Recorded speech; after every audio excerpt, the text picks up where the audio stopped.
आपकी जो शुरुआत रही? सर बहुत स्ट्रगलफुल लाइफ रही जी बचपन से। जैसे पोलियो हो गया और परिवार की हालात भी, माली हालात इतनी बढ़िया नहीं थी। जी तो जिस टाइम मैंने होश संभाला तो एक ही बात होती थी भी चलो इस काम को छोड़ दो, छोटा भाई कर लेगा, कोई बात नहीं। जी क्योंकि दया का पात्र था मैं परिवार में और समाज में। जी बहुत पुरानी बात है कि जिस टाइम मेरी उम्र 14-15 साल की थी, हमारे पड़ोस में एक एमसी बने डॉक्टर प्यारेलाल जी। जी उन्होंने मेरे फादर को बुला के बोला भी मैं आपके बेटे की पेंशन बनवा देता हूँ। 150 से 200 रुपये उस टाइम पेंशन होती थी। जी तो मेरे फादर साहब कहने लगे कि हम गरीब हैं लेकिन मेरा बेटा बड़ा एटीट्यूड वाला है और बड़ा स्वार्थी टाइप का इंसान नहीं है, जी आप उनसे एक बार बात करो। जी तो मैंने डॉक्टर साहब से बात की तो वो कहने लगे भी बेटे आपका परिवार की आय ही इस टाइम महीने की 400 रुपये है, जी तो 250 रुपये तो नगर पालिका से आ जाएंगे। जी तो मैंने उनको कहा डॉक्टर साहब भाई आप ना मेरे को 250 रुपये की खैरात ना दो, जी मेरे को आप 500 रुपये का काम दो। मैं स्कूल से 2 बजे आता हूँ, जी मेरे को आप किसी भी फील्ड में, चाहे मोरी साफ़ करने के लिए लगा दो, चाहे नाला साफ़ करने के लिए लगा दो,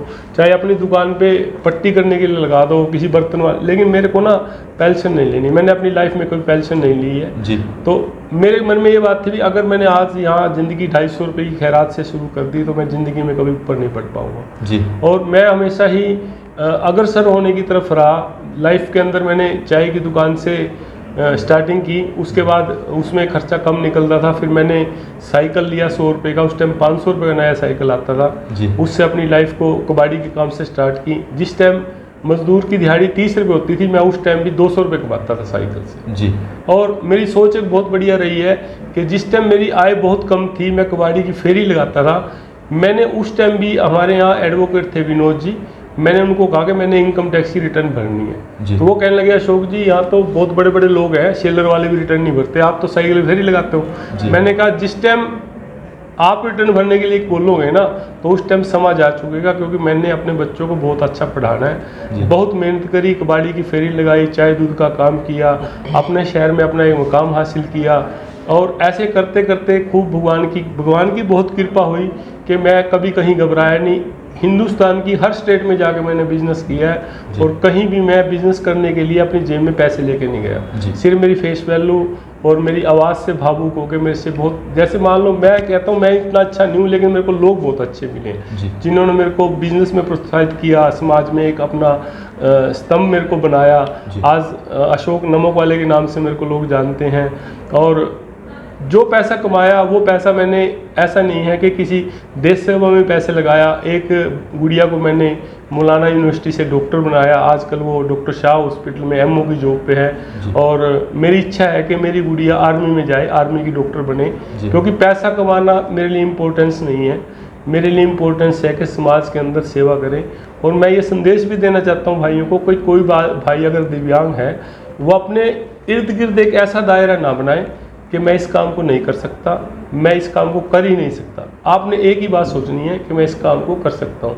क्योंकि मैंने बचपन में एक बार रतनलाल टाटा जी का एक इंटरव्यू देखा था कि बहुत यूथ बैठे थे और रतनलाल टाटा जी से पूछते हैं कि भाई आपकी कामयाबी का कारण क्या है। तो मेरे को बिल्कुल साफ लफ्ज़ों में याद है कि रतनलाल टाटा जी ने बोला कि जिस दिन आपका काम आपके मूड से ज़्यादा इम्पोर्टेंस रखेगा उस दिन आप ज़िंदगी के एक सफल इंसान होंगे। ये मूड और बिजनेस एक अलग मैटर है। घर में आपके झगड़ा हुआ, आपका मूड ख़राब है और आप बिज़नेस को डाउन कर लोगे, ये गलत बात है। आप मूड को अपने एक तरफ रखो और बिज़नेस को एक तरफ रखो, तो ही आप लाइफ के अंदर बहुत सक्सेस बनोगे। अब मैंने तमिलनाडु के अंदर एक ब्रांड मेरा कल रजिस्टर्ड हुआ है, उस ब्रांड को मैंने ये सोचा कि ऑल ओवर इंडिया में बेचूँगा, दास माचिस के नाम से। और बेटा मेरा एडवोकेट है, LLM की हुई है, टॉप किया उसने। तो मेरी इच्छा ये है कि भाई मैं ये चाहता हूँ कि अगर मैं 10 रुपये कमा रहा हूँ समाज में, ज़्यादा नहीं तो 1-2 रुपये। ये ज़रूरी नहीं है कि आप 2 घी के भंडारे लगाओ, 1 क्विंटल चावल बना के बंटवा लो, उससे कुछ भला होने वाला नहीं है। आज मैंने चावल खा लिए और फेंक दिए।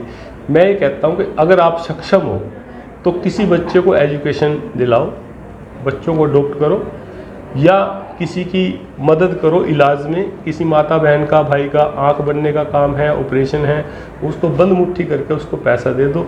ये पैसा जो आप इन्वेस्ट कर रहे हो, ये पैसे का इतना बड़ा वृक्ष बनेगा कि आपको अपनी ही लाइफ के अंदर इतना नाम मिलेगा, इतना पैसा मिलेगा कि आप संभाल नहीं पाओगे। ये दिव्यांग भाइयों को मेरा बाकायदा संदेश है कि इम्पॉसिबल ना समझो।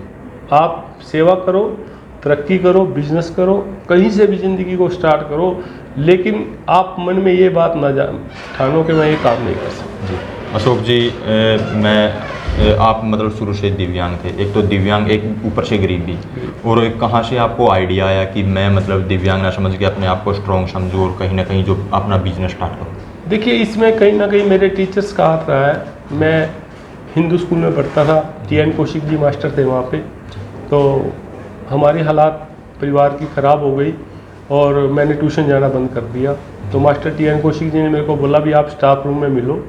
मैं गया, वहाँ पे 2 सर बैठे थे, TN कौशिक जी, नफ़े सिंह जी।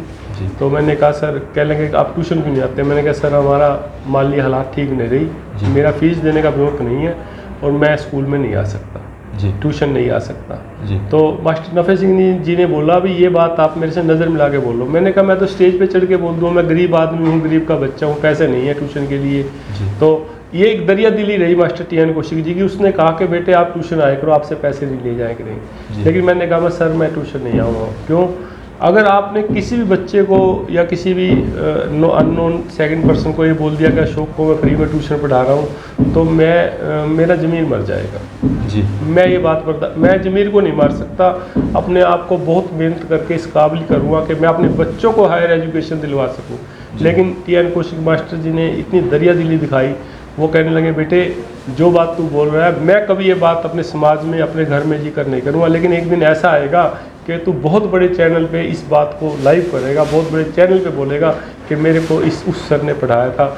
ये जो मेरे शब्द हैं, ये जो मेरी मेहनत का कारण है, इसके पीछे सिर्फ़ और सिर्फ मेरे गुरुओं का, मेरे परिवार के साथ का, मेरे माता पिता का, समाज के लोगों का, बहुत प्यारे पड़ोसी जो मेरे साथ में हैं, जिन्होंने कभी मेरे को ये एहसास नहीं होने दिया कि मेरे पैर में दिक्कत है, कदम कदम पे मेरे साथ दिए। मैं कहता हूँ कि आदमी कभी तरक्की नहीं कर सकता अगर वो उसके साथ समाज और उसकी फैमिली नहीं है। बहुत अच्छा परिवार है, वाइफ का नेचर बहुत अच्छा है, बच्चे बहुत बढ़िया है, बेटा है, बेटे की शादी कर दी, सब काम वेल सेट है। मतलब मेरा संदेश है भी आदमी पैसा कमाए, शोहरत कमाए, लेकिन किसी भी रूप में देश से गद्दारी ना करे, देश सेवा करे। तो जो आपका बिजनेस, आप कितने लोगों का जो रोज़गार है वो दे रहे हो? मेरी शॉप पे लगभग 10-12 पल्लेदार हैं, 3 लोग यहाँ पे स्टाफ हैं। जो फैक्ट्री मेरी तमिलनाडु में चलेगी उसमें लगभग 100 से 200 लोगों का काम होगा, लेकिन मेरी इच्छा है कि जो स्टाफ होगा उस फैक्ट्री में, उसमें 10-15% मैं दिव्यांग लोगों को काम दूं ताकि उनको रोज़गार मिले। जो भी वो काम कर सकते हैं, बैठने का काम, अकाउंट का काम, पैकिंग का काम। तो मेरी ये दिल की इच्छा है कि जहाँ भी अगर मेरे को भगवान जितनी भी तरक्की देगा, उस तरक्की के अंदर मैं अपने दिव्यांग भाइयों को साथ लेके जाऊँ। तो दिव्यांग भाइयों के लिए आपका एक मैसेज सर जो आप देना चाहोगे कि आप जैसे इतनी गरीबी से उठकर और आज करोड़ों का जो आपका बिजनेस है और काफ़ी लोगों को रोज़गार भी आप दे रहे हो? मैं ये कहना चाहता हूँ कि इंसान कितनी भी तरक्की कर ले समाज में, कितना भी पैसा कमा ले, कितनी भी शोहरत कमा ले, कभी भी इंसान को ऐसा एटीट्यूड नहीं लाना चाहिए कि मेरे बराबर वाला आदमी कमज़ोर है। अगर हम बराबर वाले लोगों को साथ लेके चलेंगे और उनका भी विस्तार हमारे साथ होगा, तभी ये बात समाज अच्छा बनेगा, तब ये सक्षम होगी। ये मेरा बिल्कुल पूरा एक एक्सपीरियंस है लाइफ का कि जब तक हम समाज के साथ नहीं चलेंगे, समाज हमारे साथ नहीं चलेगा। देखिए, मैंने अपनी लाइफ के अंदर बहुत स्ट्रगल किया है, बहुत छोटे लेवल से काम स्टार्ट किए हैं। अगर कोई दिव्यांग लगभग 70% हैंडीकैप्ट है या 60% हैंडीकैप्ट है, अगर वो काम नहीं कर पा रहा, तो इतने मैंने समाज के अंदर कार्य किए हैं छोटे छोटे, चाय की दुकान, कबाड़ी का काम, छोटी मोटी पैकिंग का काम। तो अगर वो मेरे से सलाह लेना चाहता है तो मेरी दुकान पे आके वो सलाह ले सकता है। मेरे हिसाब से वो इंसान अगर मेहनत करेगा, दिन में 5-7 घंटे अपनी रोजी रोटी कमा सकता है। तो ये थे अशोक जी, जिसका जज्बा और जुनून और मेहनत आप देख सकते हैं कि उसके बल पर आज इनका जो करोड़ों का बिजनेस है, और जैसा कि इन्होंने बताया कि दिव्यांग होते हुए इन्होंने कितनी मेहनत की है। तो आप भी अपने जीवन में अगर सच्ची लगन और मेहनत से काम करोगे तो आप भी सक्सेस हो सकते हैं। तो इस वीडियो को ज़्यादा से ज़्यादा शेयर करें, लाइक करें, कमेंट करें, ताकि ज़्यादा से ज़्यादा लोगों तक ये मैसेज पहुँच सके।